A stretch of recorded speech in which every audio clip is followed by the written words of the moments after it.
அம்மா இன்னைக்கு லீவ் தாமா, சனிக்கிழமை. இது கொடுங்க. ஞம் ஞம் ஞம் ஞம் ஞம் ஞம் ஞம் ஞம். ரோஹன், ஏய் பிரவீன் எப்ப வந்த? சரி வா உட்காரு. ஹலோ ரோஹன், ஸ்கூலுக்கு லேட் ஆச்சு வரலையா? இப்பதான்டா பல்லு விளக்கிட்டு குளிச்சிட்டு சாப்பிட்டுட்டு இருக்கேன். சரி. ஏய் பல்லு வலித்து சாப்பிட்டியா? சொல்லு. சாப்பிட்டுட்டேன்ப்பா. சரிப்பா ஸ்கூலுக்கு போயிட்டு வரேன். அம்மா ஸ்கூலுக்கு போயிட்டு வரேன். ஏய் என்ன வெளியில நின்றுட்டு இருக்கீங்க? சார் போயிடுறோம்.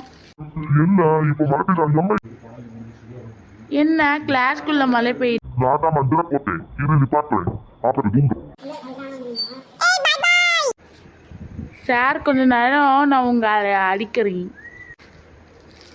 சார் அடிச்சிருக்கு சார். இவ்வளவு தைரியம் என்ன சாலையா அடிச்சுட்டு போவானி? சார் சரி வெள்ள அடிச்சுட்டு நீ போ. இது மாதிரி மட்டும்